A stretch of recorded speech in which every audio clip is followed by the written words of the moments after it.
For us, it's quite clear the Central Europeans are really upset with India at this point. There is no, denying that.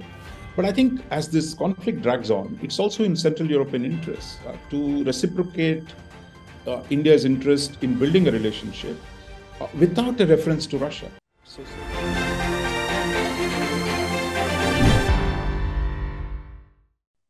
So in this week's Rajamandala, in your column for the Indian Express, you've spoken about something we don't hear about as often as India, which is Central Europe and Poland in particular as a linchpin of these sort of series of small alliances that are coming together in the wake of the Ukraine war, the Russia's aggression against Ukraine. And it started all the way back from the Crimean invasion, which Crimean annexation some years ago. Is it that we, from India, we're so used to looking at foreign collaboration, especially with certain Western powers, as being a form of neo-colonialism almost, but that word is not always used, and it's difficult for us to understand those kinds of anxieties? Is that one of the reasons we've avoided really looking at this area, this region of the world seriously? I think the part of the problem is, I think in our discourse, really Central Europe does not matter. I mean, if we really frame it as Russia versus the West, that it is really a Russia that was provoked by the West, and because India's own memory of the Soviet Union, which got formed in the interwar period, just when Indian nationalism was emerging, we have no sensitivity to Russia's imperial history. Russia was also an imperial power, like Britain was, like France was, like a whole lot of, like Portugal was, like Spain was, like Italy was. But I think our historical association with Russia began as the Soviet Union, as a progressive anti-imperialist power that was supporting India's independence for a long time and supporting India's in its conflicts with the Western countries over Kashmir or other places. But we have no, awareness or a consciousness of Russia's problems with its neighbors. Even the Soviet Union. After all, within the Soviet complex, there was a Hungarian uprising, there was a Czech uprising, there was a Polish uprising. That not everyone loved the Warsaw Pact. Not everyone loved the Soviet sphere of influence.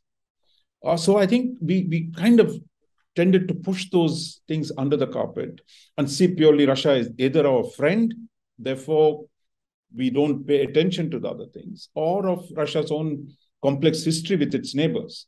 And the neighbors who live with, that just as our neighbors have problems with India, or China's neighbors have problems with China. I mean, Russia is a large country. Many of its neighbors have trouble with Russia's imperial past, and they express it in different forms. So I think one of the things we need to pay attention, I think that from the Baltics to the Balkans, we need to, I think, pay attention to the Central European belt, because as we argued in this piece, the center of gravity of Europe is moving to closer to the east, closer to the borders of Russia. And these countries, I mean, put together, they will be a very, very important factor. Just as a follow-up, there's something you touch on in the piece which everyone should read. It will, of course, have a lot more detail and analysis. It's on the indianexpress.com, and in the description, it should be there wherever you're watching this video. So one of the key differences which was interesting, was that we tend to also look at West as of course, as Poland, which was Eastern Europe, but a lot of the countries we're talking about are Finland, say, or the Nordic and other Nordic countries. We think of them as part of this conglomerate West, Europe and America, whereas what has been the difference in attitude towards Russia from, say, France and Germany on the one hand, more traditional Western European, old Western European powers, and these Central European and some Eastern European countries?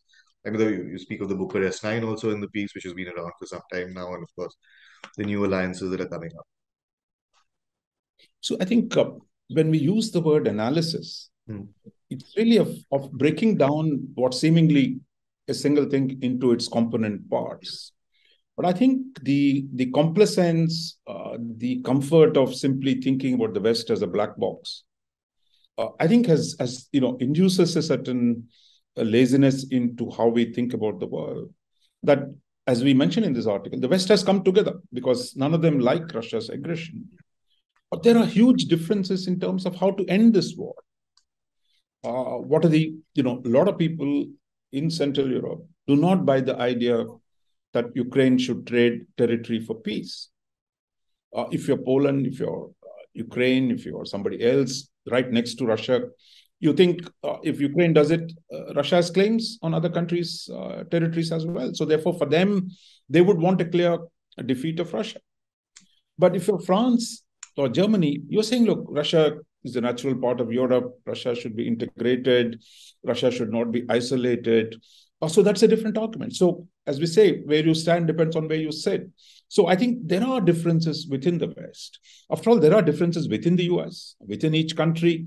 So I think for us, it's become very convenient over the decades to simply say West, and it's a self-explanatory kind of a position. But I think we need to pay a lot more attention, because my sense is as the snows melt in Ukraine, we're going to see new round of conflicts.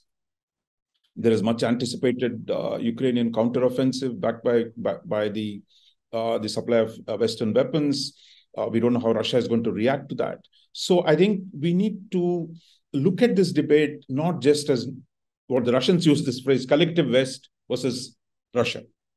But I think there will be many, many differences, and these differences are going to be real. And I think paying attention to them is critical for understanding where this conflict is going. Do you think it is also sort of Russia has managed to make its fears a self-fulfilling prophecy because of this? Oh, NATO is at our doorstep, but now you're going to see so many more neighbors port NATO, or the US and the UK, which is, some of the most important components of NATO. Do you think that's firming up with this kind of thing, if not Western Europe as much, but also Central Europe? Yeah, absolutely. I think here again, I think Europe has had such a complex history. After all, Europe has a long story of conflict, wars between different nationalities, different groupings. Therefore, for Central Europeans, they're deeply suspicious of Western Europe because they think they don't face a direct threat from Russia. Therefore, they're more eager for compromise. So they look to the West. They look to the Britain and the United States, which are quite happy to support the Central Europeans, because for them, actually, a stronger Central Europe would provide a counterbalance to the Franco-German arguments. They're also more eager, more willing, actually more demanding that the US should deploy troops, should deploy weapons on their territory, so that it acts as a security against the Russia. So therefore, actually, the Eastern Europe, the so-called New Europe, remember in the Bush, we used to talk about the New Europe. The New Europe is far more pro-American than the old Europe. And they don't buy into the French argument that Europe should have strategic autonomy from the US. They actually want the US inside, so that they're far more certain that the US would be a far better guarantor of security than European institutions. So I think for the United States and Britain, actually, it is the best of both worlds. Yeah. One, they've actually unified NATO. They're also creating supplementary institutions within and outside NATO. So for them, then the capacity to manage the complex geopolitical play in Europe becomes much, much better, with the Eastern and Central Europeans and the Baltic countries firmly encouraging the Americans to play a larger role. So to go back to your basic question, actually, the Russian action has made it worse for themselves, because avoiding that actually on February 23rd, 2022, President Putin had a lot of options. He could have sustained the pressure without actually invading. He could have taken a small bit. But by going all in, actually, he's created conditions where many of his good relations with France and Germany today can't be sustained, because they all have agreed on some sanctions. NATO has expanded. NATO's boundary with Russia has increased. And more countries have today are deeply worried about what would Russia do next. Therefore, all of them are pooling the resources, like we talked about the Nordic countries, which have set up an air alliance. They've come together to set up an alliance. The four air forces, the Denmark, Finland, Sweden, and Norway. So I think countries, once you're shaken out of your slumber, they're going to take actions. So all these are going to make it much worse for Russia, unless it can come up with some kind of a plan where it can show a way out of this conflict. Of course, this is India, as you point out in the piece, under Prime Minister Modi, and for some time now, has been engaging much more with Europe as an entity as a whole, as well as its diverse constituent parts. How do you see the next step forward? Is it more trade deals, or is it just keeping lines of communication open, more exchanges? How does Delhi, because of course we still have a need for Russia. We've played our cards we've done a good balancing act. But how do we expand our own footprint in the region, or just our engagement now going forward, given this? So absolutely true. I mean, I think no government before has spent as much time on Europe as the Modi government has done. And within that, there was a special effort to reach out to the Central European states. You might recall that Modi had Nordic summits with the Nordic countries, and that we engaged them a lot more. But I think the Ukraine crisis has created complications for us. I think for us, it's quite clear the Central Europeans are really upset with India at this point. There is no, denying that.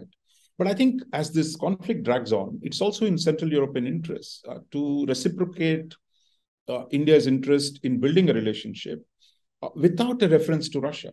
So in some senses, if we can dehyphenate, that is India-Central Europe relations, from the Russia question, there are things I think India and Central Europe can do, which is what we must explore, rather than let the current, anger in Europe or India's,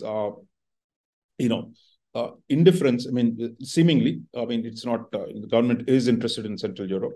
So I think we need to find a way the two sides can start talking. And for this, I think India needs to step up its engagement with Poland and also reach out to the new European institutions that are coming up in the heart of Europe, which have a potential to alter the strategic map of Europe in the coming years.